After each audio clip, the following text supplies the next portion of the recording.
Good evening बच्चों। आज हम लोगों ने एक टॉपिक लिया है common factors and common multiple. तो सबसे पहले देखिए कॉमन फैक्टर क्या होता है। मान लीजिए हमारे पास दो नंबर है, जैसा कि एनसीईआरटी में दिया हुआ है 4 और 18। 4 में हमारे पास फैक्टर जो होते हैं 1 होता है, 2 होता है और 4 होता है। 18 में हमारे पास 1 होता है, 2 9 जा 2 भी फैक्टर होगा, 3 6 जा 3 भी फैक्टर होगा, 6 भी होगा, फिर सीधे 9 होगा और 18 होगा। अब बात हमारी आती है कॉमन फैक्टर की। तो इसमें कॉमन फैक्टर क्या है? तो सबसे देखिए कॉमन फैक्टर 1 तो है ही है, ठीक है, और 2 भी है, दोनों में 1 है 2 है, और 4 और 3 6 9 ये कोई फैक्टर नहीं। तो हमारे पास क्या हो गया? कॉमन फैक्टर 1 हो गया, हमारे पास कॉमन फैक्टर 2 हो गया। यानी 4 और 18 का कॉमन फैक्टर हमारे पास 1 और 2 हो गया। ये इसका आंसर है। कॉमन फैक्टर का मतलब जो दोनों में हमारे पास हो। दूसरा एग्जाम्पल ले लेते हैं, इसमें एक खास चीज हम लोग समझेंगे। जैसे दिया है 4 और 15, तो 4 के अगर हम कॉमन फैक्टर देखते हैं तो 1 आएगा, 2 आएगा और 4 आएगा। ये हम लोगों ने पहले देखा था। 15 की बात करते हैं तो 1 आएगा, 3 आएगा और खुद 5 आएगा और खुद 15 भी आएगा। 1 3 5 और इस तरह से हमारे पास ये कॉमन फैक्टर हो गए।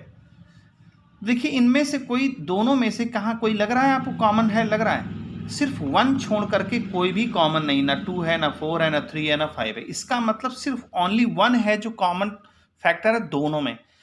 अगर ऐसा कोई नंबर्स हो जिसमें कॉमन फैक्टर ओनली 1 हो, तो इन नंबर्स को हम एक नाम देते हैं को प्राइम नंबर्स। याद रखिए बच्चों, को प्राइम नंबर, को प्राइम नंबर, यानी ये दोनों नंबर क्या कहलाएंगे? को प्राइम नंबर कहलाएंगे। कब?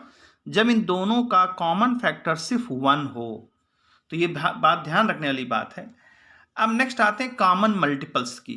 देखिए कॉमन मल्टीपल्स, हम कोई एग्जांपल ले लें, जैसे एक एग्जांपल ले लें 4 और दूसरा ले लें 6।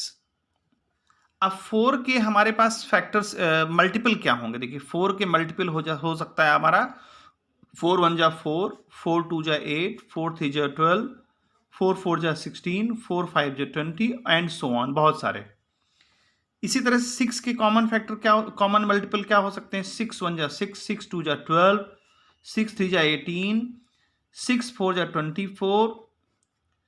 यहां एक और ले लेते हैं 4 5 जा 24, 6 जा 24, ठीक है। इसी तरह 6 4 जा 24, 6 5 जा 30, बहुत सारे हो सकते हैं। अब देखिए यहां मल्टीपल हम बात कर रहे हैं, मल्टीपल कर रहे हैं, यानी कि मल्टीप्लाई करते जा रहे हैं। तो इन दोनों में कॉमन मल्टीपल कौन है? तो देखिए कॉमन मल्टीपल हमारे पास क्या आ रहा है? 12 आ रहा है, एक ये कॉमन मल्टीपल है।